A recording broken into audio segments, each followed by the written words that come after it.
కాదు. గతంలో కూడా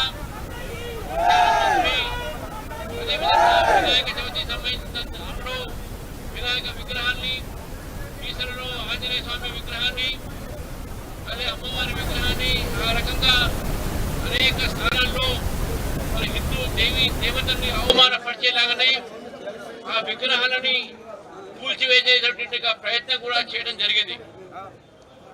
కాంగ్రెస్ ప్రభుత్వం వచ్చినప్పటి నుంచి తెలంగాణలో హిందువులపై దాడి, అదేవిధంగా హిందూ దేవాలయాలపై దాడి, హిందూ భూములపై కబ్జా ఇవన్నీ జరుపుతా ఉన్నారు.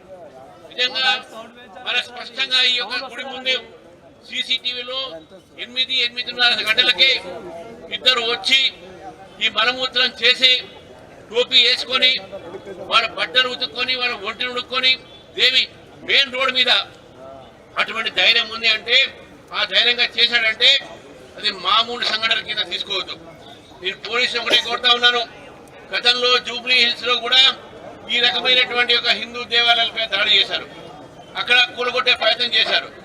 ఇక్కడ ముత్యాలమ్మ గుడిలో కూడా ఒక విగ్రహాన్ని అక్కడ కూల్చి అక్కడ ధ్వంసం చేశారు. ఈసర్లో కూడా జరిగింది. ఈ రకమైన సంఘటనలు రోజు రోజుకు పెరుగుతూ ఉన్నాయి. కాంగ్రెస్ పార్టీ ప్రభుత్వం వచ్చినప్పటి నుంచి హిందూ దేవాలయ పైన, హిందువుల మనోభావన పైన దాడి జరుగుతూ ఉన్నది. ఈ సంఘటన చిన్న సంఘటన కింద కాదు, ఇది కేవలం ఒక ఆర్గనైజ్డ్ గా ఒక పథకం ప్రకారము ఈ సంఘటనలు జరుగుతూ ఉన్నాయి.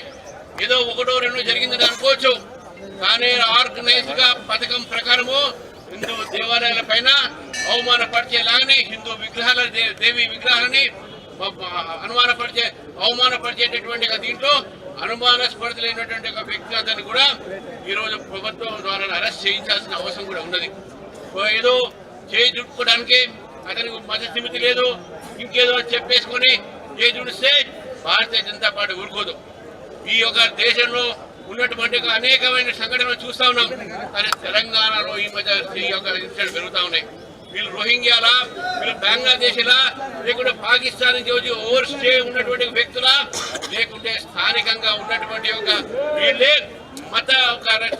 మతాన్ని రెచ్చగొట్టి మత ఒక సంఘటన చేసుకొని మతన్వాదులకు సంబంధించినటువంటి ఈ సంఘటనలో ఈ మతన్వాది యొక్క సంస్థ దీనిపైన ఇది తప్పకుండా అరికట్టాల్సిన అవసరం ఉన్నది.